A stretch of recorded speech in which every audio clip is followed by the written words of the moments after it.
Jackson Podcast. Mic check, mic check, mic check. 212, mic check. What's poppin', man? John Hope Bryant. I've been seeing him around on the Breakfast Club, a lot of podcasts. I know he's a CEO, a business owner, or a writer. And I never watched him in full context or fully on a full platform content interview or nothing. I just seen the 60-second clips or whatever. And it's no shot against him. It was one point in my life where people said things and I just totally disregarded them. But as I've grown older, I come to realize that I'm not going to agree with everything that everybody says. And I can't remove or cancel somebody because they said something that I didn't like at the moment. Because later on down the line, they might say something informational, educational that I agree with.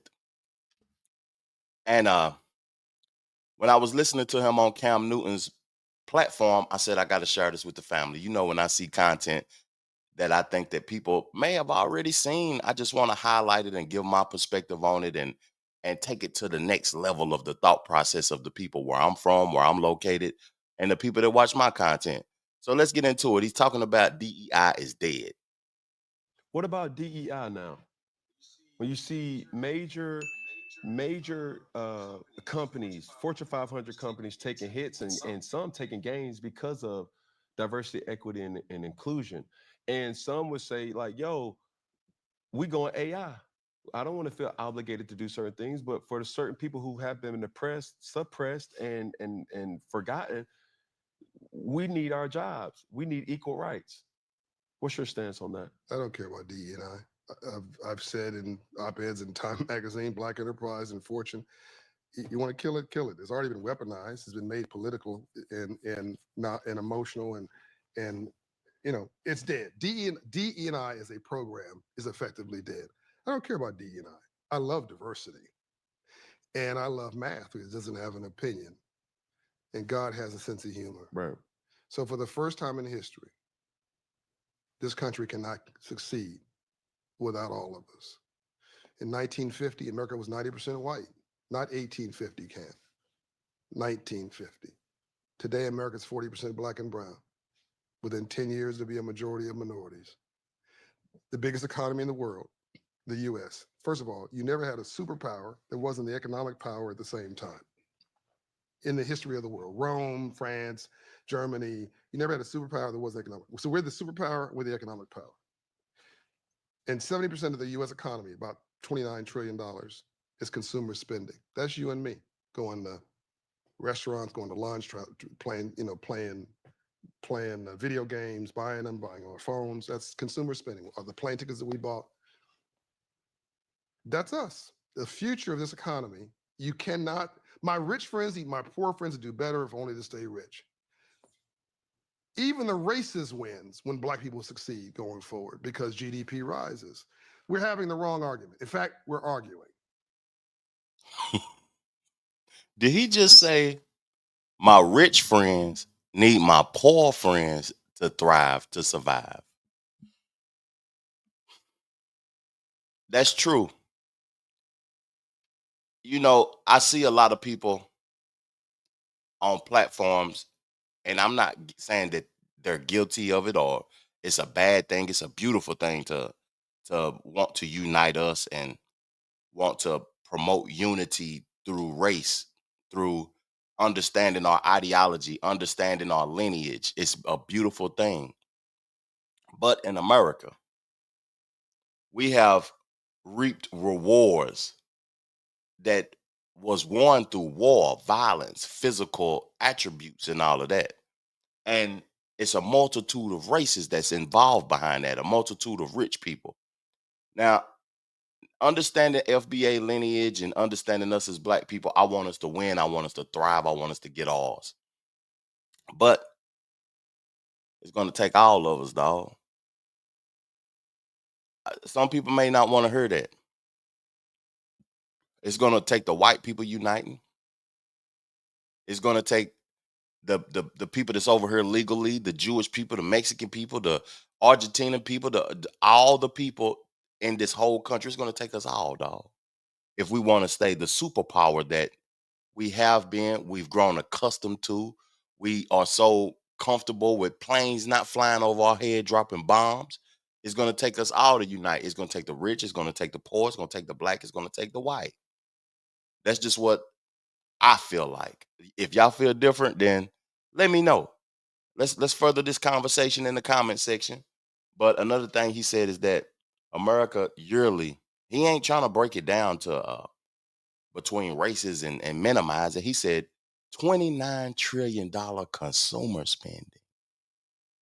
So if the worker ain't doing good, if the job opportunity, the middle class and the poor class ain't doing good, then the rich people won't be able to thrive because $29 trillion won't be consumed.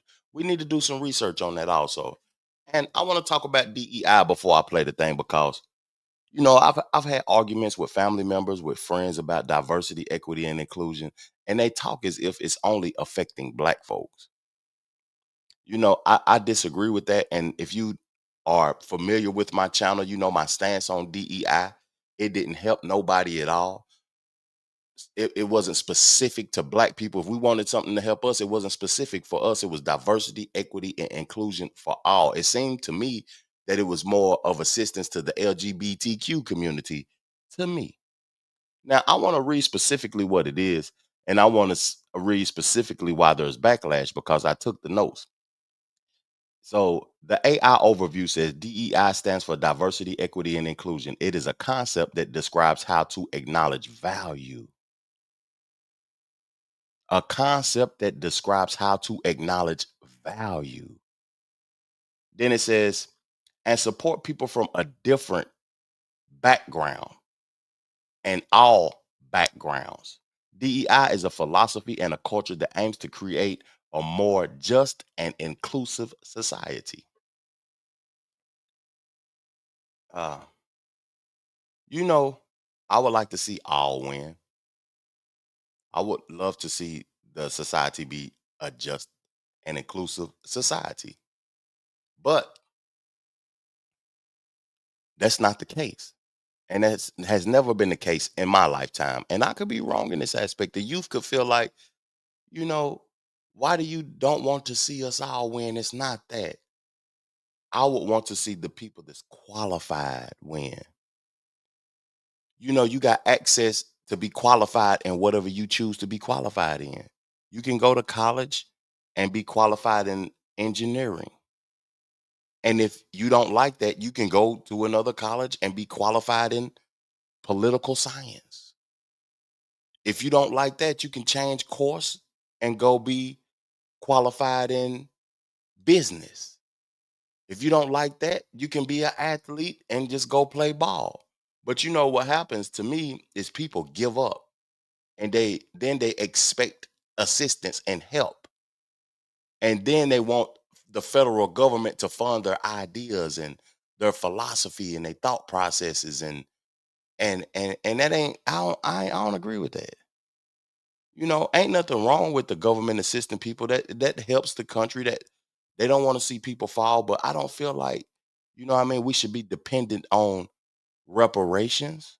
Even though I accept them, I want them. We shouldn't be dependent on the government feeding you, taking care of your child, giving you a place to stay. You should want to work. You should want to be a productive person to society, but that is not the realization that people want to live with. So they created this term analogy and they created this thing, this structure, DEI, to help people that ain't qualified. And that's going to take America back because America once was a country built upon education, laws, rules, and regulations. Let me be quiet and play the brother and let him continue on talking. There's no need to argue. There's not enough college educated, successful white men that drive GDP, gross domestic product, for the next 20 years. So unless my white friends want to be speaking Mandarin in 20 years, meaning Chinese, or taken over by Russia, which is not likely, but unless you want to be speaking another language, we better figure out in the next 5 or 10 years that we're better together. So this is a what's happening now is fear. This is a third Reconstruction. First Reconstruction was after Lincoln and Frederick Douglass created freedom, and the Freedmen's Bank, by the way. And then what was that? Lincoln assassinated. Then here comes the pushback to Reconstruction within 2 years. 40 Acres and a Mule was reversed. People don't know that. Here comes Dr. King. Kennedy, Johnson, Dr. Martin Luther King Jr. He gets assassinated in 68. Within 2 years, here comes Nixon, conservative Republican. Obama, George Floyd's murder. Here comes a pushback. It's fear. But this time is different because what I just said, all the diverse companies are the most profitable, Cam. Right. All the diverse regions are the most profitable. This ultimately is a country that's a capitalist democracy. This is about money. So as soon as everybody calms down and gets over their emotions, they're going to realize they actually need us to succeed. That's our moment. What we need is a Black Jewish business plan.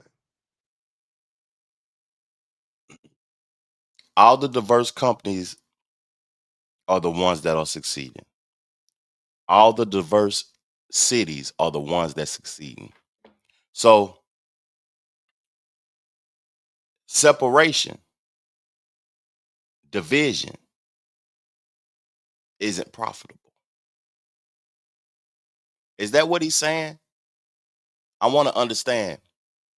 You know, from my experience in life, I look at New York City, the financial capital of the world. Los Angeles, it's diverse. It's diverse. You know, one of the entertainment capital of the world. Chicago, just a profitable city, is diverse. From my experience in life, I come from Knoxville, Tennessee, a city that's 85% white. The financial structure is hindered for anybody else if you ain't Black. You have to be a part of the go along, get along gang. You have to be accepting what they are creating. You have to be basically a sucker to get in those doors, to me. Because most of the people that I see that's Black that's being accepted by that structure in Knoxville, Tennessee are suckers. And when I moved to Charlotte, which is a multicultural, diverse city, the second biggest banking city in the country, I see that it's more money and the people are more unified. You might see a Black person talking to an Asian, a Mexican. You might see a Black person talking to an Australian, or a white person talking to a multitude of people. It's diverse. I'm for diversity. But when it comes to that part of inclusion, you can't include people that ain't qualified. But let me let them cook though, because this is interesting. This is why I tell people also to move. Leave your hometown. If you live in an all Black city, leave that motherfucker. Like Memphis. You see Atlanta turning into a toilet bowl. I went to Atlanta the other day, and it looked like Los Angeles with all that graffiti and shit on the walls. Because the gangs is taking over. I love my people, but I don't want to live in a city with all of y'all. Real talk. I want to live in a diverse city. I like diversity when it comes to the financial structure. It's just it's crazy to see what's thriving and what's not thriving. I don't want to live in a city with all white people. I don't want to live in a city with all Black people. That's not America. When I think of America, I think of a multitude of people. That's what I think. Black people need a business plan, an economic, non-emotional business Let's plan talk that's about not it. dissimilar from what Jews created for themselves as a group of people who have been hunted all around the world and disrespected. But nobody messes with them now. There's only 15 million Jews in the world of 8 billion. They have their own country. They follow the money, the economics. We've mastered sports. We've mastered culture. We've mastered music. We've mastered entertainment. If Black people say something's cool, it's cool in Cool as fuck. it's cool in Saigon. It's cool in Taipei. For It's sure. cool in Australia.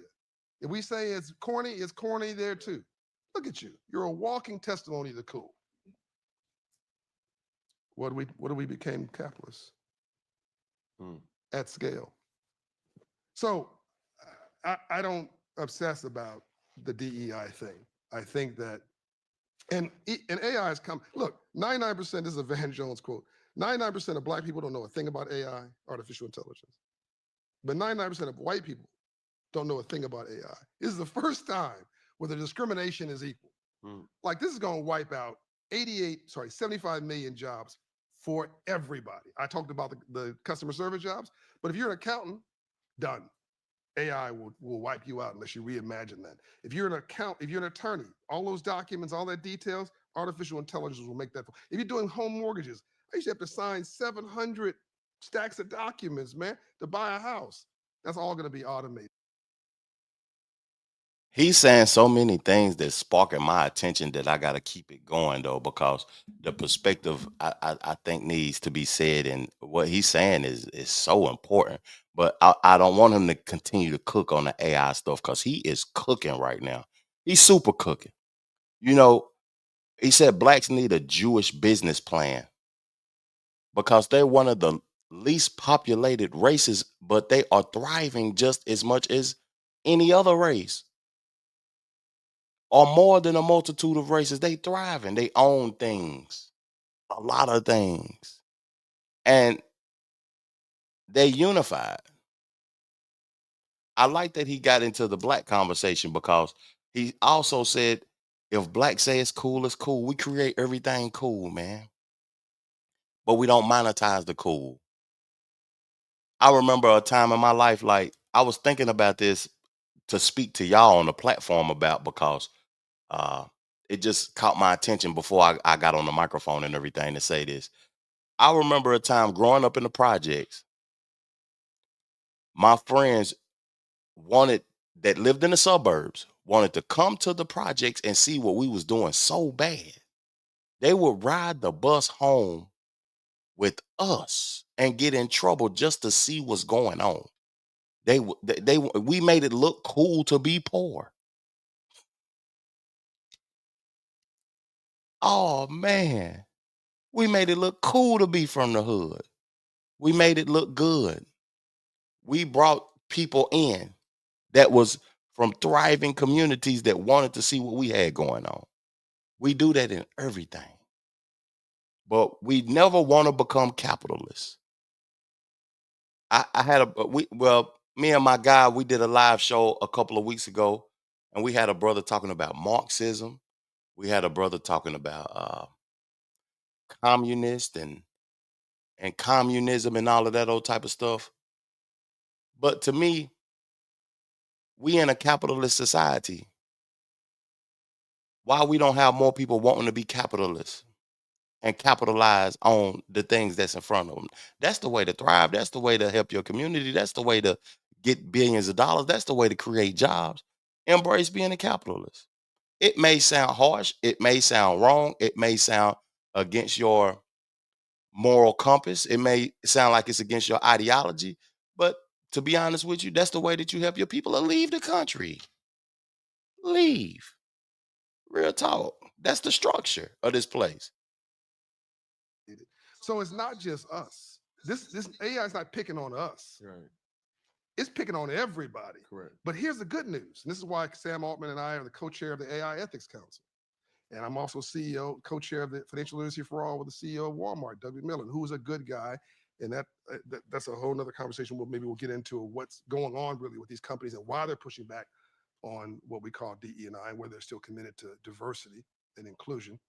But Sam Altman and I co-chaired the AI Ethics Council, and I've got a project here in Atlanta called the AI LP3 to pipeline Black people and brown people and anybody else who wants progress from kindergarten all the way through college. Don't wait for AI jobs to destroy yours. Master the new AI and ride that horse like it's yours. Master AI. Don't be run over by AI. So let these kids create the new product. This is so everything in society is about to be reimagined. Everything. AI in sports, AI in healthcare, AI in finance, AI in real estate, AI in airline travel, whatever it is, whatever you're passionate about, AI in audio. It's going to be reimagined from the bottom up. Let's go own it. Let's go do that. When you're being run out of town, get in front of the crowd and make like a parade. Don't be afraid of it, master it. So I'm not afraid of the future. I'm excited about it because rainbows only follow storms, brother. You cannot have a rainbow without a storm first. And you're a storm chaser and a rainbow maker.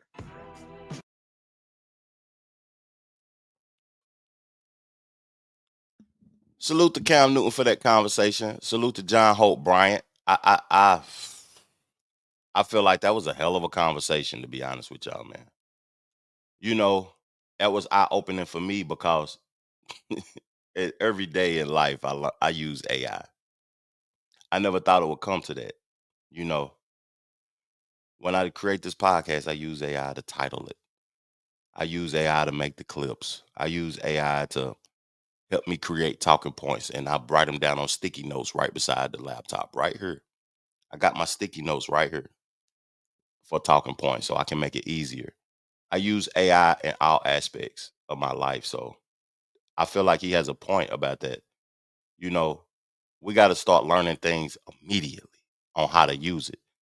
And AI is one of those things that's necessary. He said it's not just going to affect black people. You know, we minimize things when we talk about it in specifically to us. I know we want to see each other win. We want to help each other evolve. We want to promote black. We pro black and we pro FBA. We pro this. We pro that for each other.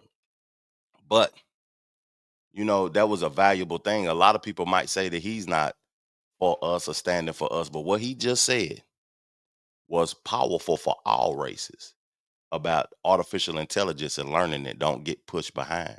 You know, all that other stuff that you learning in school ain't gonna be more valuable than AI because AI about to push everybody out of a job. Those people in DC that is losing those federal jobs, man, they being replaced by artificial intelligence. And you know, I don't see nothing wrong with it at the end of the day. I wish well for those people. I hope that they find another source of income that can match what they just lost. But at the end of the day, you know what capitalism is? You might have to move to another country if you ain't willing to fight and thrive and get your shit together. You might have to leave and go to Thailand or one of them countries that everybody running to because it's a capitalist country, and if they can push you out, they'll push you out. And they'll replace you with artificial intelligence at your job. Real talk. If they can save some money. But you know, when I think about this, I think about them saving that money. What are they doing with the money to help the people, the United States people? All that money that Elon Musk and Doge is saving, what are they doing with it though? That's helping the people. Nothing. So far, that's what I see. They talking about giving out $5,000 checks, man. Oh man, that is a little crazy. Thank y'all for tuning in to my show, man. I appreciate y'all, man. Let's talk about this topic in the comment section. If you disagree with me and you want to cuss me out, cuss me out. I'll be all for it, man. I like conversation. I like talking to my people. But thank y'all again, man. Real talk for supporting me. Peace, love, plenty abundance. Make sure you go get you some money and I'm gone. Chill.